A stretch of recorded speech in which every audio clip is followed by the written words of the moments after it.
On April 4th, 1968, in Indianapolis, Indiana, John F. Kennedy gave a speech to the black community regarding Martin Luther King's death. So the fact that none of the black community knew about King's death made this top news very sensitive, and Robert Kennedy needed to be careful on what he said in order to maintain peace between the white community and the black community. Now here's Dan. Alright, so Rich, with Robert F. Kennedy's speech, what do you think he uses in his speech to appeal to the audience and convey his point? Well, I think when he says in paragraph 5, when he says, "I had a member of my family killed," he speaks about his brother.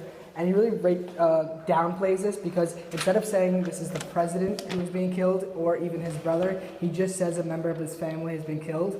And then he goes on, he's saying, was killed by a white man, and he really doesn't have hatred for a white community, and the blacks shouldn't have hatred for a white man who killed Martin Luther King, and therefore that blacks and whites should coexist with each other.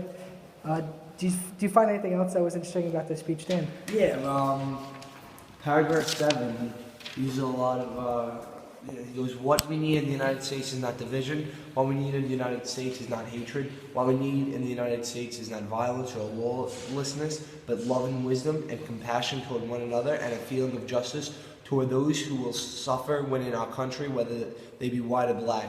He really,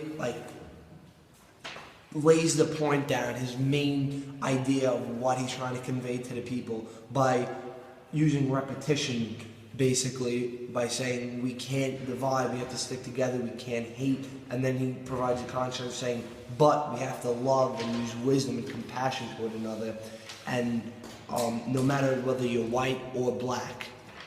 So you're saying that's the main idea of the point by using repetition to express this? Yeah. Oh, hey guys. Number 28.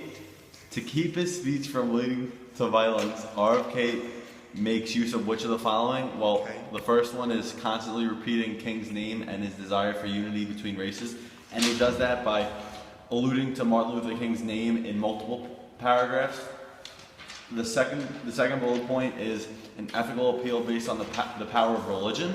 And RFK does this by asking to say a prayer for the Luther King family and the whole black community.